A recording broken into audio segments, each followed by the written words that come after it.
Welcome to Building the Future. I'm your host, Kevin Horick. You can check out the radio version of the show every Tuesdays and Thursdays at 2 p.m. Eastern on WDJY 99.1 in Atlanta. We also air on a podcasting network in Los Angeles called the 405 Media. There's a TV version of the show that airs on KMVT 15 in Silicon Valley at 8 p.m. Pacific on Tuesday nights.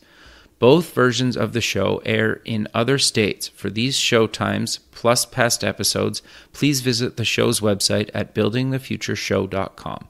The music for the show is done by Electric Mantra. You can check him out at electricmantra.com. Conscious Company Media's World-Changing Women's Summit, hosted from February 20th to the 22nd at 1440 Multiversity outside of Santa Cruz, California, is a first-of-its-kind gathering for female professionals who work at or are interested in conscious and sustainable businesses. Top female CEOs, entrepreneurs, executives, investors, and thought leaders from around the world will gather for 3 days to connect and share wisdom, insights, and best practices for thriving while changing the world for the better through the power of business. If you're interested in joining or know someone who should attend, go to worldchangingwomensummit.com for more information. Welcome back to the show. Today we have David Mikkelson. He's the CEO at Snopes.com. David, welcome to the show. Oh, good morning. Thank you. Yeah, I'm excited to have you on the show. I think what you guys are doing is actually pretty timely with all the stuff that's going on in kind of the media right now. But maybe before we kind of get into that, let's get to know you a little bit better and start off with where you grew up. Okay. Well, I was born and grew up in, and until recently spent my whole life in the Southern California area. Okay. You know, kind of on the fringes of Los Angeles. I went to college in San Antonio, Texas, but other than that, up until I got married at the end of last year, I spent my whole life in California. Nice. No, that's cool, man. So you went to university in Texas. What did you take there and why? Well, my major was computer science because that was what I was interested in at the time.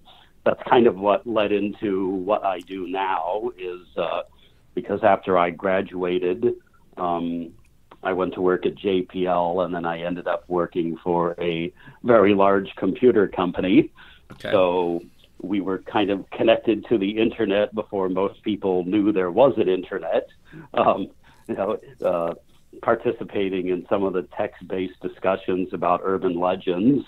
That kind of became a hobby of mine, like researching and writing about them. So when the first graphical browser came out, kind of the real beginnings of the World Wide Web, I just started writing up little pieces about Disney-related legends, like is Walt Disney really frozen, and all sorts of things supposedly hidden in Disney movies, and started growing the site, adding new categories of urban legends, and then after a while, my former wife began contributing, and this was, so early on. I mean, before social media, before YouTube, before search engines, even that the site just kind of quickly became the place where people started sending anything questionable they came across anywhere, to ask, is this true? And kind of took a left turn from what I'd originally envisioned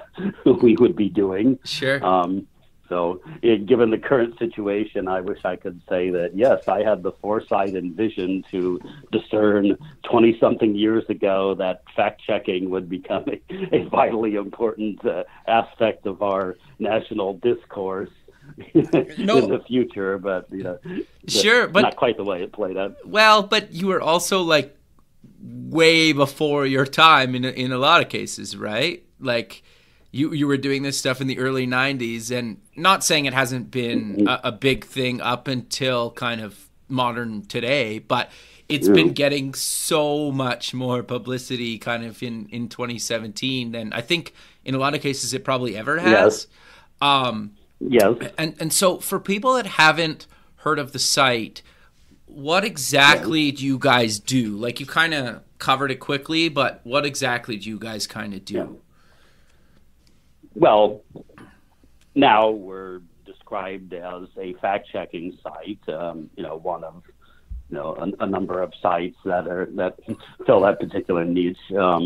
We're somewhat unique in that we are the oldest fact-checking site on the internet, and unlike virtually all of the others, we don't focus exclusively on politics. Sure. We do a lot of politics now because that's the primary interest of the audience, but we've always tackled pretty much anything that people are asking about or questioning.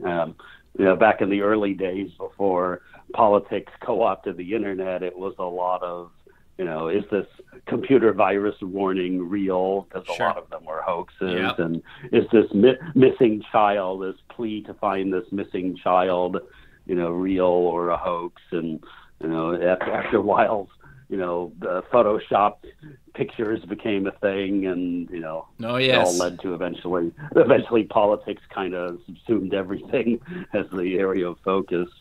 Sure. And then with the recent election, there's the sort of the confluence of many people being dismayed with the results, with the implications or the accusations of foreign influence in the election, with a president decrying standard journalism and other information he doesn't agree with as fake news. It's kind of fake news has taken over everything. Sure. No, totally. So how do you guys pick a topic? Do people submit it? Do you guys kind of see what's happening in kind of just culture, or like how do you guys kind of pick a topic and topics to cover? Well, in general, we cover whatever the most people are asking about or searching on. Okay. We don't make any judgments on our part whether it's important enough or whether it's too obvious or frivolous or what have you. It's just, if it's what people are looking for, we write about it. And we generally determine the topics, by aggregating a number of inputs. It's, what people are searching for when they come to our site in the search engine, what they're emailing us, what they're posting to our Facebook group, what people are posting about on Facebook and Twitter generally, what's trending in Google searches, what's popular on Reddit. We kind of synthesize all of those inputs to arrive at what most people are interested in at the moment. Sure. So that in itself is probably a large task, or do you automate a lot of that? Well, we're in the stages of automating. Okay, some of it is automated, and some of it is still manual. I mean, there's been a big push in the industry, of course, and recently let's try and automate as much of fact checking as we can, and that effort kind of starts with let's automate the collection of data to figure out what we should be writing about in the first place. Sure. No, that's interesting. So you guys pick something to figure out if it's fake or not. How do you guys go about actually determining that? Yeah, we're frequently asked that, and it's kind of a tough question to give a general answer to, because we cover such a breadth of material that the techniques can vary widely. Okay. In many cases, it takes virtually no effort at all, because a lot of what's submitted to us is material that come from sites that churn out nothing but fabricated news. I see. So you spend half a minute determining the source, you already know it's false and don't really need to do any more work. Sure. Like if it comes from the onion.com, for example, I get that everything that comes is fake news, but in general, yes. So, I mean, other things, often it will be an issue of, did this particular prominent person say this particular thing? Then, of course, you go hunting down through newspaper articles, transcripts of television programs, searching for a record of, did this person actually say this? Does pretty much anyone famous, it would have been noted. If they said something controversial or remarkable, it would have been noted in some way. Sure.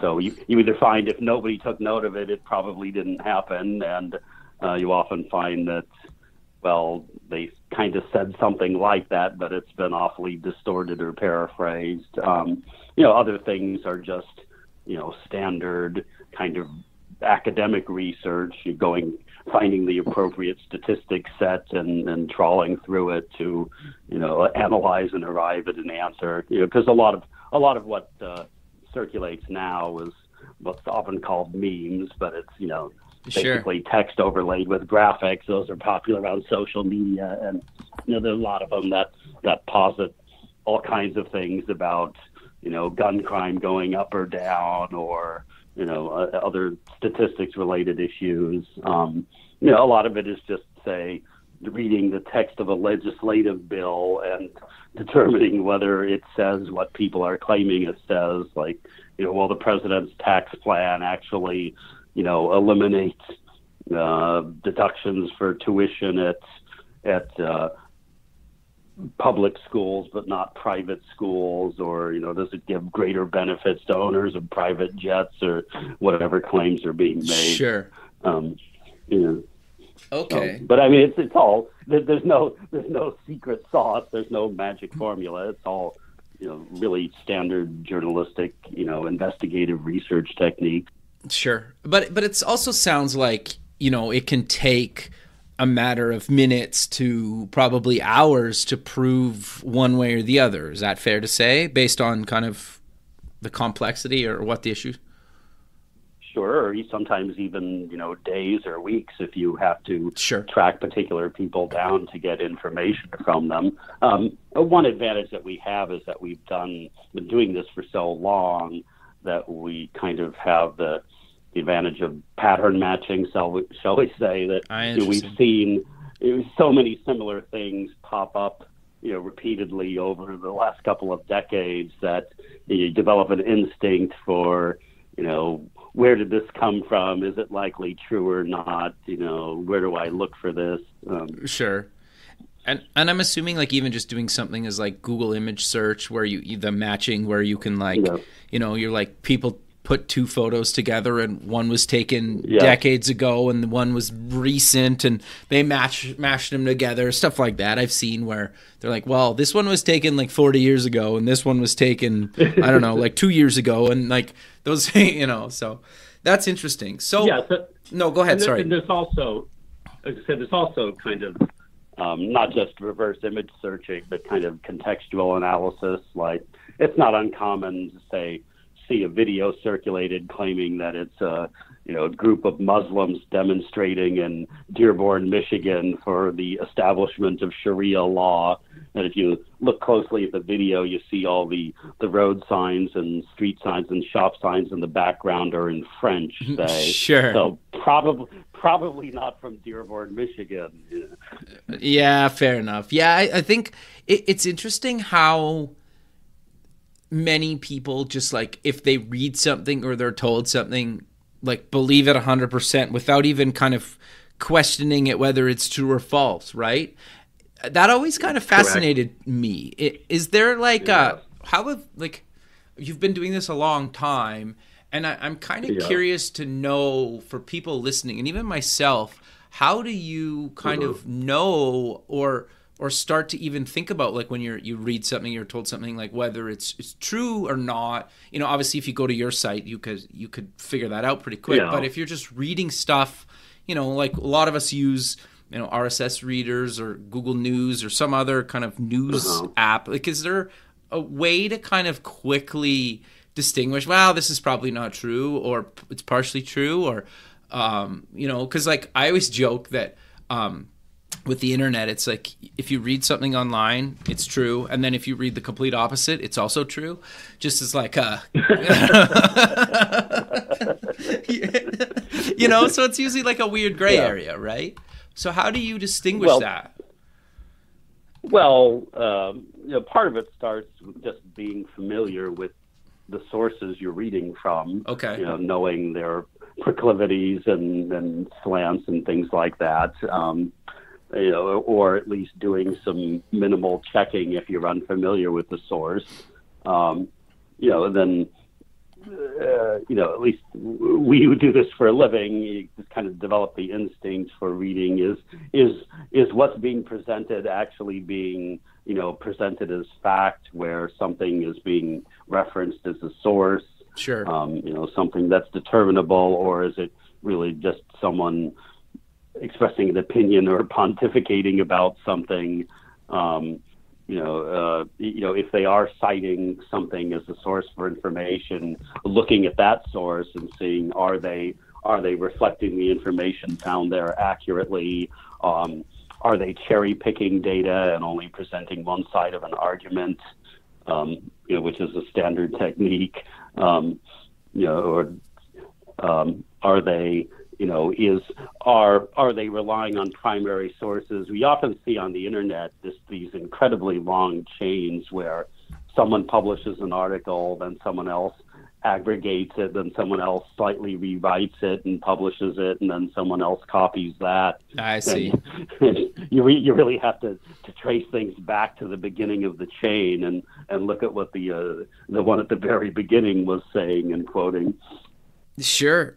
That's interesting, actually. I never really thought of it like that. But yeah, it makes total sense. Like, people repost or republish all the time, right? And you're right. They kind of put their angle on it, whether it's good or bad or other. It doesn't really matter. It's changing kind of the original kind of thing. That's interesting.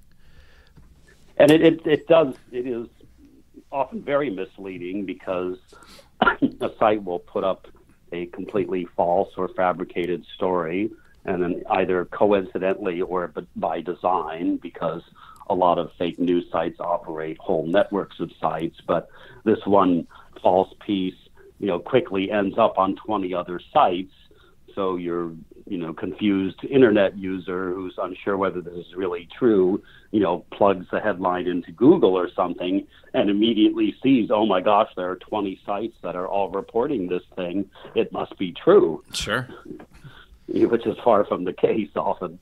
Yeah, no, that's interesting. And the thing that I always... No, go ahead, sorry. And I was going to say, it's also another clue in the reverse case. If, you're reading on the internet something that would be of momentous importance, like, the president has resigned or been killed in a plane crash or something like that, you would be seeing that all over. You would not be seeing this on one person's obscure blog or something like that. So some of it's common sense, it sounds like, in some cases, yes. Right? Like, yeah, and we also have the problem with what's called satire. Sure. On one end, there is the issue that very well crafted satire sort of hews the line just between, believability and ridiculousness, by design, like much of what The Onion does. Sure. Just straddles that fine line. So, sure. It's reasonable that people encountering it out of context might be confused as, is this a real news story or not? But the problem is that, first of all, very, very little satire on the internet is well written. And in fact, most of it isn't really satire at all, that its creators call it that to avoid various legal issues, but it's not satire in any sense. It's not art, it's not funny, it's not making any point about, a social or political issue through the use of humor or exaggeration. It's just putting fake news out there for the express purpose of fooling people, who are gullible enough to believe it. Yeah, that's not satire, So it's trolling. Sure, I guess. Yeah, like that's like the ultimate trolling, right? Yeah, like, and to be fair, like I don't read the site like ever, but there's been times where you run across an article and you start reading it, and you don't really realize, like, until maybe like maybe a paragraph or two in, and then you're like, oh, it came from them. Okay, like, haha, like, you just kind of move on. But like, so I totally get like how some people could actually believe that sometimes, because at least for me, if something that's like a big deal, kind of maybe politically or something, I try to go read the version from kind of the left side, and then go read the version from the right side, and then kind of see the similarities and differences, because the same thing will be spun quite different depending on, the side of the political spectrum that you're on.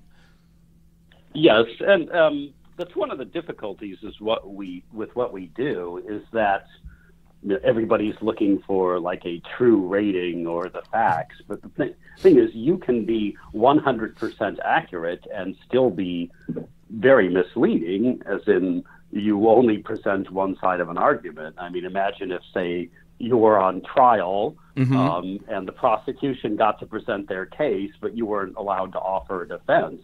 Sure. Well, even if everything the prosecution presented was true, the jury would be getting quite a different viewpoint about your guilt if you were actually allowed to explain some of those things and offer a defense. But if you can't, well, there's really only one conclusion people can come away with. So, it's not just about, is this true, or is this factual? It's also about, as I mentioned earlier, are you just cherry picking data and arguments, or actually presenting a rounded story? Sure. No, that's actually a really good point. You're right, because you basically need to present both sides. So how do you guys kind of go about doing that? Or is it just you don't really need to? It's kind of like, this is how it is, and here's kind of both sides, or how do you guys kind of do that? Well, it is, to some extent, it's kind of what you described, as if it's a, political issue. You kind of at first glance go through what people on both sides are saying about it, because, ideally you can find a source who's presenting all aspects of it, but lacking that, you can go to different, say, news outlets, and each of them may give you a piece of the story, and then you try to synthesize them into the whole. Again, it's, there's kind of this myth that there used to be a golden age of journalism when everybody was, impartial and, like Walter Cronkite presenting only facts and no opinion and no spin, but, that never really existed. And it's kind of exacerbated now by sort of like the rise of like cable television and other media, where we have what we call narrowcasting, where first of all you can kind of only be exposed to the kind of news that you're interested in. Sure. Whether it be Fox or MSNBC or something like that. And I'm trying to remember what the second point was. No, that's good though. No, you're right though. That makes a lot of sense, because like I even have like family members that only watch kind of like one side of the political spectrum news, and you're like, then they're arguing with you, and you're like, well, if you don't spend the time to learn the other half of it, you can't really form an opinion. That's my opinion anyway, right? Like, have you kind of found that, or is it kind of really well, it's also kind of, the other issue with what I was describing at the cable and other media is that also they're typically now, 24/7, sure, on the air. So really, a very small percentage of what they're doing is actually reporting news, like, any station like CNN or Fox or MSNBC, maybe it's 3% news, and the other 97% is people talking about the news, commenting on the news, pontificating on the news. Sure. which isn't really reporting. So it's kind of like, I often use the analogy, if you just wanted to do nothing but watch golf all day long, you probably could. Sure. If there isn't a cable, there's probably one or more cable channels devoted to nothing but golf. And sure, if not, you can probably find enough sports channels to do it. But how do you convince somebody that watching nothing but golf is not good for them? Just like, how do you convince someone that getting all of your news from Fox or all of your news from MSNBC probably isn't a good idea? Well, yeah, no, fair enough. That's interesting, right? And I think like, I try not to go like in a political space with the show, but I also wanted to have you on the show in the sense that just to get people thinking about this stuff, because it's such a big kind of hot topic in the industry, or even just kind of, and being somebody that kind of is in the media like yourself, where I talk to people all the time. You talk to people all the time. They have their opinions, good or bad. I agree with some of them. I don't agree with others. But it doesn't really matter, right? It's about kind of talking to people like yourself to get this stuff out there and kind of get people thinking about how to get kind of the truth out of their day-to-day kind of life, or truth, whatever I mean by in like quotes, right? Because it's different. But I've always kind of I can, you know what I mean, right? Like it's hard to explain. I can give you an amusing anecdote. All right, that kind of addresses that. Sure, I would love that. One of my hobbies in my increasingly vanishing free time was board gaming. Okay. So there was a member of my board gaming group in California who was about my age, a pediatrician, and he was telling me one day that his father, who was in his 80s, was becoming increasingly enmeshed in Fox News and kept sending him all these stories about, whatever calamitous thing was supposedly going on at the time, that, President Obama was a Muslim, or, sure, I remember all those, madrasa, or all those sorts of things. And so he would typically respond by sending his father, links to Snopes and saying, Dad, I don't think that's really true. Take a look at this. And so eventually he said his father responded and said, well, why should we trust them? You don't know what their agenda is. You don't know who they are. And so he wrote back and said, oh, actually, Dad, I do know who they are. I've been over to their house, and really they're not very political. That's actually interesting. But it's kind of a standard, technique. Another difficulty we deal with, which is, kind of in law, there's like the maxim, if you can't pound the facts, pound the table. And so it's kind of in journalism, if you don't like what's being reported, try and discredit the source. Interesting. Yeah. Okay. That's interesting. Yeah. That's actually kind of an interesting way to put it, right? Like the whole space just kind of fascinates me. I think the thing that I find fascinating about it is just how people take such like just face value for anything, right? It's like, you can tell, like, even I just look sometimes even at like my immediate friend group, when you say something, like somebody says something and you watch across the room, like how many people are just like, oh yeah, that totally makes sense. And like, and I'm not even saying it's good or bad. It's just like, nobody even just like questions it sometimes. And it's just like, yeah, okay, that must be true. And you're like, well, just because somebody kind of said it doesn't necessarily mean it's like 100% true, or there's not like all the facts to it, right? And that's always kind of really fascinating me, just watching just like, a friend group, right? Or your friend group, and how many people kind of buy what that person just said to, like as gospel in some cases, or lack of a better term for that. That's always fascinating to me. And that's gotta fascinate you, because you basically made kind of a career out of proving things, right or wrong. Is that fair to say? Yeah.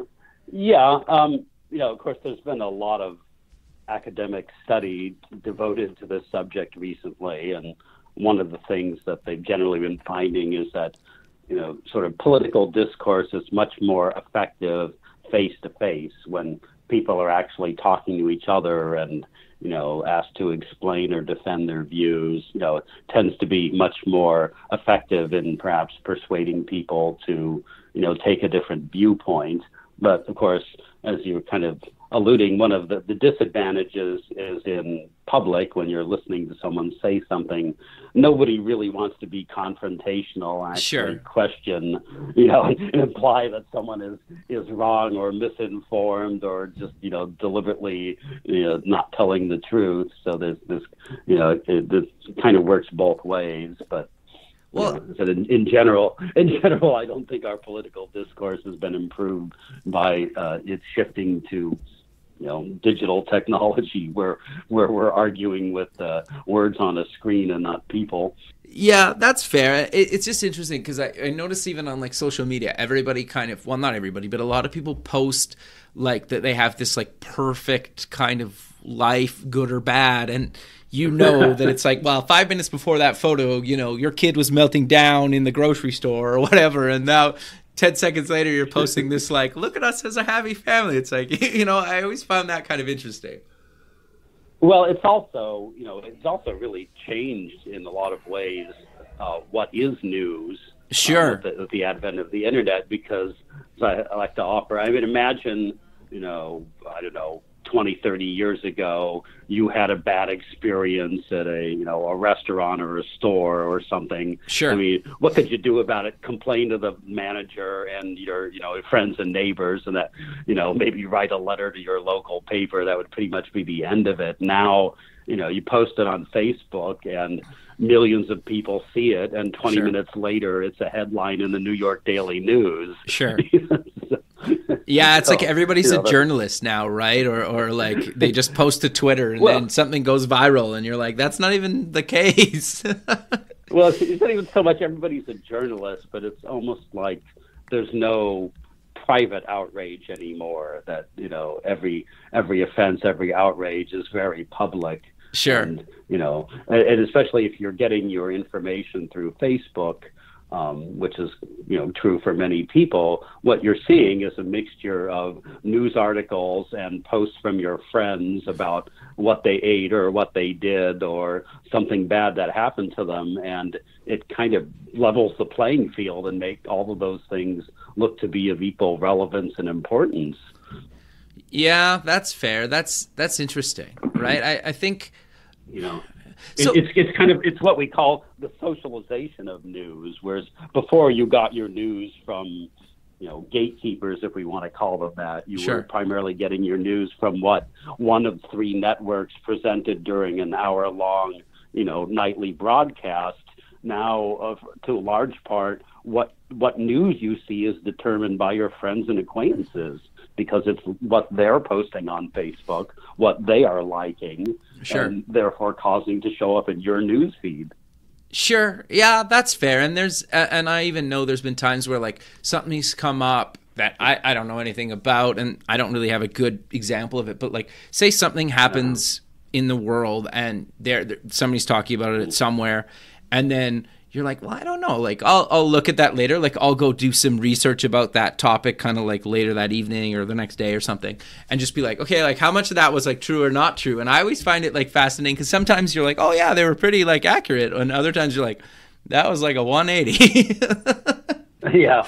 So well, and it's also, again, just sort of naturally the case. People tend to trust information that comes from people they know, Sure. from their friends and relatives and acquaintances, than something just proffered by a complete stranger or something they just happen to come across. So, I mean, we used to get that all the time back in the early days when we were more covering urban legends. And, of course, urban legends are things that most people have heard, Sure. told to them by someone who's claiming that it actually happened to, their brother's friend's hairdresser's sister-in-law or something. But, Sure. we would often get angry responses saying, well, you said this is false, but, my father or my minister or my professor told me this, and he has no reason to lie. Interesting. Of course, there's a huge gulf between lying and just being, misinformed or, inaccurate. It's Sure. not like binary. You're telling the truth or you're lying. You can make good faith mistakes, but it kind of highlights that people are more willing to believe someone or trust someone they know than someone they don't, regardless of the quality or source of the information. Sure. No, that's interesting. So where do you think this whole kind of fake news kind of thing's going to go? Like, do you think it's going to be an ongoing kind of issue? Do you think it'll kind of sort itself out? Do you think people will kind of start actually doing their own research or go to sites like you guys that actually kind of spend the time to do this? Or where do you kind of see it going? Well, of course, the term fake news has now become so broad. Sure, I guess it could be anything, really. The term fake news becomes so broad, it's kind of difficult to make any pronouncements about it because it encompasses so much. But okay. In general, I think human efforts and technology will probably weed out the worst offenders, which is the people who are just pranksters and trolls and putting out fabricated information for profit. Some of the advertising agencies have already started, cutting them out of the advertising stream and therefore disincentivizing them. Other stuff is more difficult because, what we want to call fake news is often a mixture of stuff that's true and false, or something that's highly exaggerated or hyper partisan or, one-sided. So you can't actually just filter it out on the premise that it's not true. It does require some actual analysis to let people know, well, this is very one-sided, it's cherry-picked, it's omitting key facts. It will probably be quite a while before technology can do that. Sure. Yeah.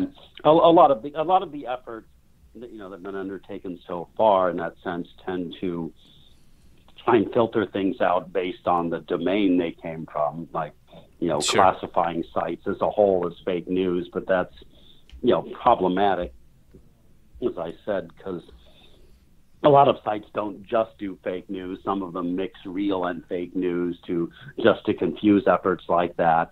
Some of them aren't strictly false. I said they're sort of hyper partisan or slanted. Sure. And so you can't flag every single article that comes from one site as all being fake in many cases. So then we have to sort of dive deeper in machine learning and try and analyze individual articles. But probably the best we can do now is sort of analyze them based on tone, based on the language. You can often get a good idea from the language used in an article. Is this a balanced article, or is it a sort of a politically extreme article? But even that is just another tool. It can't actually make the decision, is this true or not, or what's missing from it. So I always loathe to try and underestimate the advance of technology and artificial intelligence, seeing how much things have changed so unexpectedly in the course of my lifetime. I think we're probably, a good ways off from automating fact-checking from beginning to end, at least far enough off that I'll be retired by then and won't care about being out of a job. Yeah, no, fair enough. That's actually quite interesting because I kind of agree with you. Like, I like the ability, like I like the convenience of kind of stuff that Apple and Google give kind of you on a daily basis.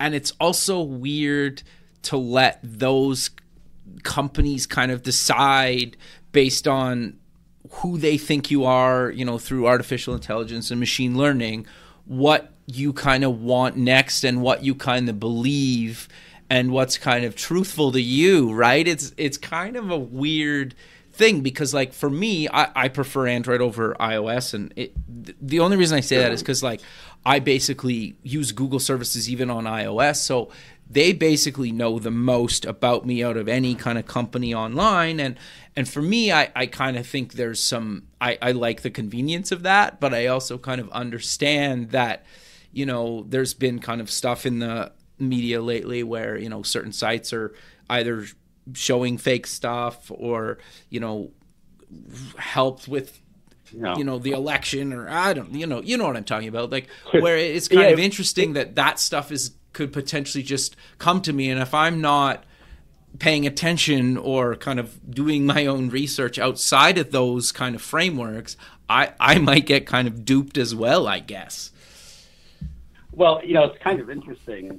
As an example, like just yesterday, there was a news story about sort of Google downranking results from the RT.com website, which is Russia Today, state-sponsored media. That they would make their articles much less prominent in search results, and then it was like the top news story about that news was RT itself complaining about that rather than more even-handed journalistic discussions of it.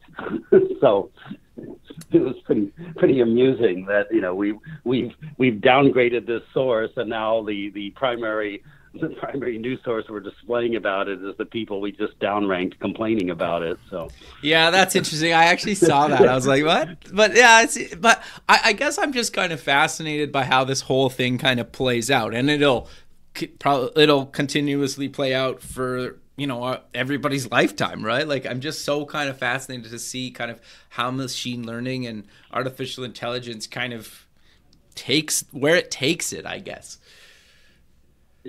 So yes, as I said, I try not to underestimate it, because sure, there's been a whole lot has happened that I never anticipated. So I can't never fall into the trap of thinking things are going to stay the same for very long. Sure. So we're coming to the end of the show. So let's close with mentioning where people can get more information about you and Snopes Online. More information about us. Well, certainly can go to the site and read information about us. We're always happy to answer any questions or anything like that. There's still this unfortunate, pervasive idea out there that Snopes is like two people in their basement with a couple of cats, which is not true. I think our staff at the moment, I think, is 17 people. Oh wow! So yeah, we don't have. On the other extreme, there's people who think, we have huge buildings full of researchers all over the world, which is not true either. The staff 17. We're not really centrally located anywhere. We don't have a central office. Generally, people work from wherever they live, which, is at this point, across the country. I mean, sure. Which actually probably is better, right? In some cases, to look into certain things. It is. I mean, it's also more difficult. Sure, yeah. There's pros and cons. It's much harder to arrange face-to-face, sure, collaboration. But we have, several people in California. I'm in Tacoma when I'm not on the road, which is most of the time. And right. We have people in New York and Chicago and DC. So we're kind of spread out.